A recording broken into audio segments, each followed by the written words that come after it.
Nouveau numéro de votre page invité sur SICA. Mesdames et messieurs, merci de nous rejoindre. Aujourd'hui, nous recevons pour vous Monsieur Félix Adéinka. Il est expert en eau et assainissement. Il est également membre du cadre de concertation des acteurs non étatiques de l'eau et de l'assainissement CANEA. Il est déjà dans ce studio. Monsieur Félix Adéinka, bonsoir. Bonsoir. Et merci d'avoir accepté notre invitation. C'est moi. Alors justement par rapport à cette thématique qui préoccupe le monde entier, il faut dire déjà que 884 millions de personnes de par le monde n'ont pas accès à une eau potable et également de qualité et que plus de 2 milliards 600 personnes dans le monde n'ont pas accès à des infrastructures sanitaires et d'assainissement comme cela se doit. Également, bien, il faut dire que 2 millions environ de personnes, en majorité des enfants, des jeunes, meurent chaque jour pour n'avoir pas l'accès à de l'eau potable et à des services sanitaires de base comme cela se doit. Monsieur Adéinka, c'est un véritable problème. Vous avez vu, c'est dramatique. C'est dramatique la situation dans le monde et en Afrique en particulier. Je vais en Afrique, on va parler du Bénin. C'est dramatique qu'on ne puisse pas assurer l'accès à l'eau potable et à l'assainissement pour l'ensemble de l'humanité. C'est ça. Mais comment est-ce qu'on peut expliquer ce manque, ce déficit pour satisfaire ce besoin vital qu'est donc l'accès à l'eau potable? Ça paraît d'ailleurs tellement évident que ce n'est pas cité nommément dans les 5 besoins fondamentaux de l'homme. Oui, justement, parce qu'il y a de l'eau partout. L'eau nous entoure, les océans, il y a de l'eau partout, mais c'est l'eau potable qui manque parce qu'il y a il n'y a pas une bonne répartition des ressources dans le monde. Et là où il y a l'eau, il faut rendre cette eau-là potable, accessible physiquement et financièrement aux populations. C'est ça. C'est le défi que rencontre l'humanité aujourd'hui. Et depuis 2000, l'humanité s'est rendue compte que si elle n'attaque pas ce problème-là, on court directement vers la fin du monde, vers la chute de l'humanité. Et c'est pour cela que la communauté internationale s'est rendue compte qu'il faut faire quelque chose. On a intégré ça dans les objectifs du millénaire en 2000. On a oublié l'assainissement en 2000. Et c'est en 2002 qu'on s'est rattrapé à Johannesburg pour mettre l'assainissement au cœur du développement. 15 ans sont passés depuis 2000, nous sommes en 2015-2016 aujourd'hui. Nous avons d'autres objectifs de développement, ce que nous appelons objectifs de développement durable. Là encore, on est revenu sur l'eau et l'assainissement. Et cette fois-ci, on a dit c'est l'accès universel.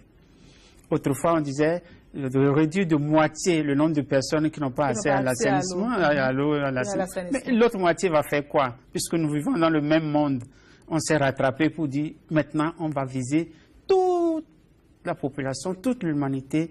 Et les ODD ont ceci de particulier que ça ne concerne plus seulement les pays en développement, ça concerne le monde entier parce que les questions de changement climatique, les questions environnementales touchent tout le monde. Même si ça se passe à Kyoto ou dans mon village à Diawere, ça impacte l'humanité. Donc on a repris cela pour dire il faut donner l'eau à tout le monde. C'est le minimum, le basique qu'on puisse assurer.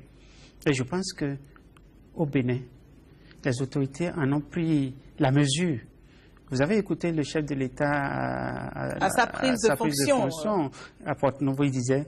Il s'est engagé. Je fais de l'eau et de l'énergie des droits inaliénables. Et quand on dit inaliénable, il faut mettre... C'est une priorité. C'est une priorité. Il faut mettre les instruments pour que demain, quelqu'un ne vienne plus dire « je supprime ce droit-là ». Et c'est pour cela que nous sommes là ce soir, on va discuter. C'est ça. Plus de 100 jours après, il y a eu des réformes entamées quand même, déjà, par ce régime. Est-ce que vous, en tant qu'expert eau et assainissement, est-ce que vous pensez qu'il y a des chances que, avec toutes les réformes en cours, constitutionnelles, institutionnelles, que ce droit-là puisse s'intégrer déjà? Avec la déclaration du président de la République, reprise par le ministre en charge de l'eau et de l'assainissement, l'espoir était permis. On a vu que cette fois-ci, l'eau sera une priorité dans les stratégies et les politiques de développement. Il y a eu cette commission technique qui a travaillé, on a envoyé une lettre, elle nous a reçus, on a expliqué, on a discuté. Cette commission semblait nous avoir compris. Et puis, quand le rapport final est sorti, on s'est rendu compte que cette commission avait des thèmes de référence bien précis.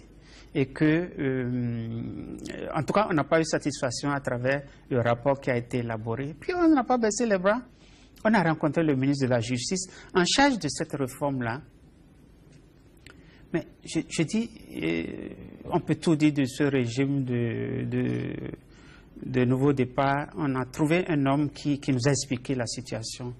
Parce que cette commission a dit qu'elle ne pouvait même pas changer une virgule. C'était difficile de changer une virgule. On ne peut pas ajouter un article, on ne peut pas ajouter un chapitre, et que ça a été difficile.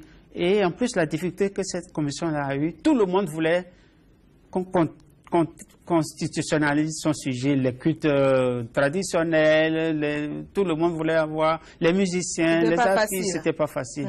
Mais il y avait une ouverture, il nous a dit, on va voir ce qu'on peut faire pour que vous ne soyez pas déçus. Et c'est pour cela que nous engageons cette campagne-là, pour dire à M. le ministre et au gouvernement du président Talon, c'est possible. On peut faire beaucoup d'autres choses, mais n'oublions pas le fondamental. L'eau, c'est la vie. Et c'est ça que les populations comprendront pour dire, ce régime-là qui est venu, qui a dit que vous n'allez jamais oublier mon passage.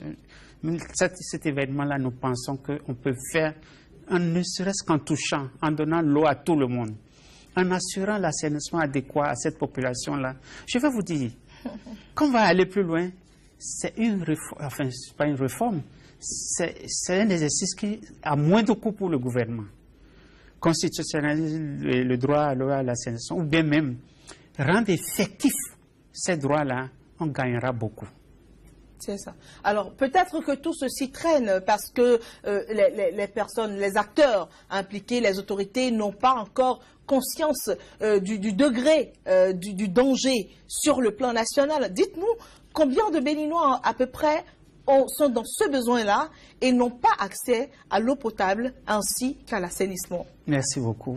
La situation s'est améliorée depuis les 15 dernières années où on dit même que le Bénin a atteint les objectifs du millénaire. C'est théorique.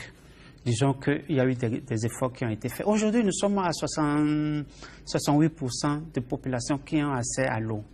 C'est bien, mais les 32%, ils sont des Béninois. Si nous sommes 10 millions et que 68, on a encore 3 800 000 citoyens béninois qui n'arrivent pas à boire l'eau, qui sont malades, c'est important. Et pour l'assainissement, je vous dis, c'est moins de 50%. Et vous voyez ce qui se passe aujourd'hui avec Lassa, choléra, tout ce que ça comporte. Si on avait investi dans ce secteur-là, ne serait-ce que pour amener les gens à changer de comportement, on va entendre parler de Lassa, de choléra dans les autres pays, mais pas au Bénin. Et j'invite, je ne sais pas si c'est déjà l'occasion d'inviter les autorités qui nous gouvernent. On peut faire, il faut faire quelque chose. C'est aujourd'hui qu'il faut faire quelque chose, c'est pas demain. Aujourd'hui parce que la constitution du Dahomey et du Bénin a été touchée seulement 3 fois en 56 ans. La première fois en 68, la deuxième fois en 77, la troisième fois en 90. Ce n'est pas des occasions fréquentes. Nous pensons que c'est maintenant qu'il faut agir. C'est vrai, il y a beaucoup de sujets, mais le sujet de la vie, l'eau c'est la vie, c'est important. J'invite. Et je vais vous dire, peut-être que vous allez me demander pourquoi nous insistons sur ce sujet. C'est ça justement, j'allais en arriver là. Au-delà de tout ce qu'on dit, on peut dire, les gens se démettent. Il faut qu'on puisse aller à la constitutionnalisation. Parce que c'est un devoir, une obligation morale pour le gouvernement du président Talon, qui va être en cohérence avec les déclarations et les engagements électoraux. Vraiment, il faut qu'il puisse aller à cette réforme-là. C'est aussi que c'est un exercice à moindre coût. Deuxièmement, ça permet de cibler les plus pauvres, la couche défavorisée. Vous et moi, on s'est lavé aujourd'hui, on a bu de l'eau. Non loin, à Djougou, à 9 km du centre-ville, les gens se lavent une fois par semaine. Je défie celui qui va me dire que c'est pas ça. Je vais l'amener dans le village, à 9 km de Djougou où j'ai été. Ils sont des Béninois. Il faut qu'on puisse leur assurer ce service minimum, ce service de base. Et peut-être même qu'à des endroits moins loin encore, il y a déjà de ces cas-là. Bien sûr, vous avez dit, pour l'assainissement, aller à l'Adji, oui, à Cotonou, oui, ici, oui. c'est pas le Bénin profond. Il y a encore la défécation à l'air libre. Et je voulais les chiffres. 70% de la population rurale défèque à l'air libre. Et donc, mange son propre caca parce qu'il va pleuvoir, tout ça là va revenir. L'eau va drainer, on ira au puits, ramener ça dans la bouche. C'est un terrain favorable au choléra. Je vous dirais encore que un enfant béninois fait 5 crises de choléra par an. Une crise fait perdre à la famille 5 jours de travail. Calculez ça dans l'économie béninoise, c'est beaucoup. Et c'est pour cela qu'on dit, faisons ce geste-là qui va rien nous coûter, qui va nous propulser dans le rang des nations qui ont osé faire le pas. 15 pays africains ont déjà constitutionnalisé le droit à l'eau. Et dans la sous-région, quelques-uns des pays. Le Burkina. Tout récemment, avec le nouveau régime, il y a 1 an ou 2 ans, le président Kaboré, je vous dis, les résultats qu'ils ont obtenus, ça dépasse même leurs propres attentes. Au Niger, un pays sahélien, enclavé, le président a dit, je fais un programme, programme du président de la République. Parce qu'ils ont constitutionnalisé, ça permet de doter ça de ressources financières. Ils ont réalisé des merveilles.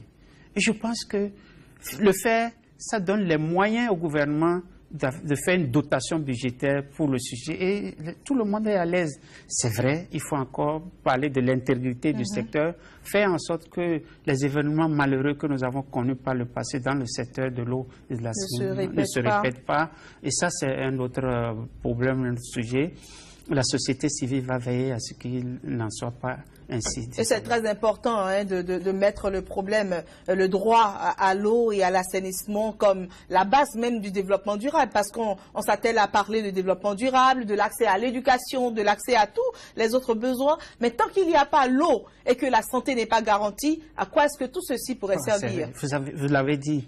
Si vous réglez le problème de vous régler 3 autres objectifs, les enfants aujourd'hui ne vont pas à l'école parce que c'est elles, enfin les filles, je veux dire, c'est elles qui assurent la corvée d'eau. Si on a l'eau, les femmes ne vont plus parcourir 8 km pour aller chercher. Elles peuvent se consacrer aux activités génératrices de revenus. On a beaucoup à gagner en faisant le pas. Il faut dire, dans le secteur de l'assainissement, on a beaucoup de retard, qu'il vaut mieux faire en sorte que les gens ne soient pas malades que de vouloir construire des hôpitaux partout. Voilà. Si les gens ne sont pas malades, on n'aura plus besoin d'aller dans les hôpitaux. On ira moins. On ira moins, en tout cas pour d'autres choses. Puisque en Europe aussi, ils ont besoin des hôpitaux. Il y a moins de...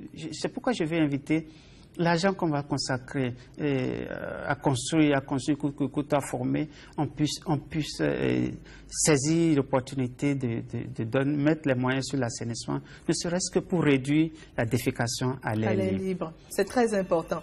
Alors, Monsieur Félix Adéika, je rappelle, vous êtes expert en eau et assainissement. Vous êtes également membre du cadre de concertation des acteurs non étatiques de l'eau et de l'assainissement, CANEA. Nous avons été très ravis de vous recevoir sur le plateau de SICA. C'est moi, merci. À bientôt. À bientôt. Au revoir, chers téléspectateurs. Merci de nous avoir reçus chez vous. Au revoir.